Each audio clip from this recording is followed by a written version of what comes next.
Okay, let's dive into this. Welcome to The Explainer. Today, we're looking at one of the absolute biggest leaps in the evolution of artificial intelligence. We're moving from AI that just talks to AI that actually does work for you. It's a massive shift in how we interact with machines, and it's called Agentic AI. Think about the modern chatbots you probably use every single day. Sure, they're incredible at generating text, but man, they can be incredibly frustrating, right? Because they are purely reactive. You ask a question and they give you a one-step answer, but if you have a complex, multi-step problem, they don't actually do the heavy lifting for you. You're still the one clicking the buttons, moving the data, and connecting all the dots.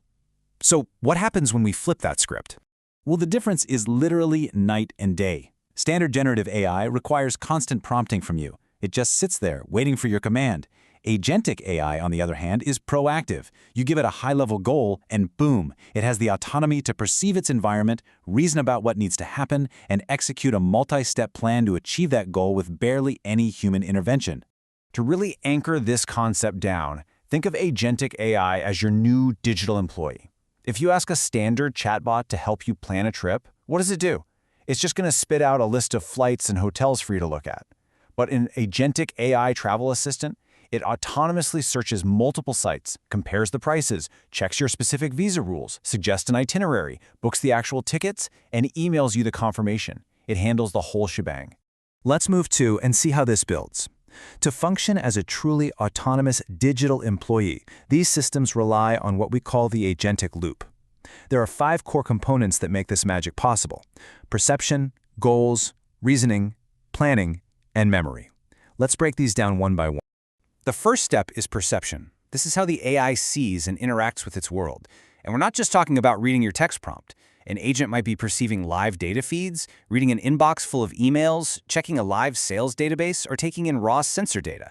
Its real job here is filtering out all the noise. For example, a retail analytics agent has to look at live sales data, customer behavior logs, and weather forecasts, and figure out exactly which pieces actually matter to recommend a product right now. And this brilliantly illustrates how the core dynamic works as a continuous cycle. Sensors pull in percepts like text or data from the environment. That feeds right into the augmented language model, the brain, which reasons and plans. Then it triggers actuators, like running a web search or calling an API, to take an action that actually impacts the environment. And then it perceives the result of that action. It's a continuous, ongoing loop. But look, for that loop to be effective, every digital employee needs a clear mission statement. That brings us to goals and constraints. You absolutely have to encode boundaries. You might give the agent a high-level objective like close this sales deal or optimize warehouse stock levels. But you also have to give it constraints like never spend more than X amount of our budget or absolutely never delete user data. This helps the agent know exactly what is and isn't in its job description. Once it perceives the data, the reasoning engine takes over. Usually powered by a large language model, this is the brain of the operation. So, the crucial point is how it evaluates its options.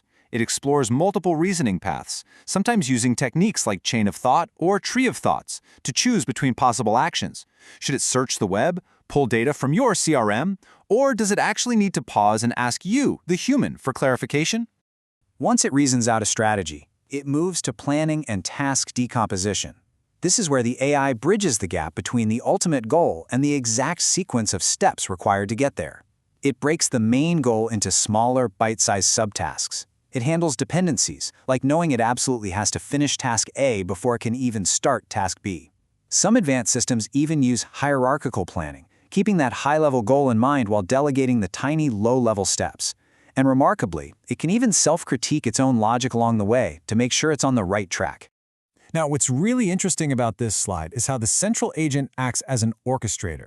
It connects directly to planning, engaging in reflection and self-critique. But crucially, when an agent realizes a task exceeds its own native abilities, it reaches out to external tools, a calculator, a code interpreter, a web search, whatever it needs to actually get the job done. It doesn't just guess, it uses the right instrument for the specific subtask. Finally, we have memory management. Because without memory, an AI is basically trapped in the present. It'll repeat the exact same mistakes on every single step. Agentic systems, though, maintain a persistent state. They hold on to short-term memory, like recent tool outputs in a current task, and long-term memory, like your specific user preferences. This is what stops the agent from getting stuck in an infinite loop and actually allows it to learn from feedback, making it way more effective over time. This memory architecture isn't just passive storage, it actively reflects on data to continuously improve. Short-term reflection allows the AI to evaluate its immediate past actions, summarize them, and figure out how to fix any immediate errors right on the fly. Meanwhile, the retrieval process extracts long-term ideas to personalize future interactions. It's not just storing data, it's actively reflecting on it. It is absolutely vital to understand how agentic AI differs from standard generative AI. Think of generative AI as the brain. Its core function is producing content reactively when you prompt it. Agentic AI acts as the hands. It proactively manages multi-step workflows across different systems. Generative AI creates an output for you to act upon. Agentic AI just takes the action itself.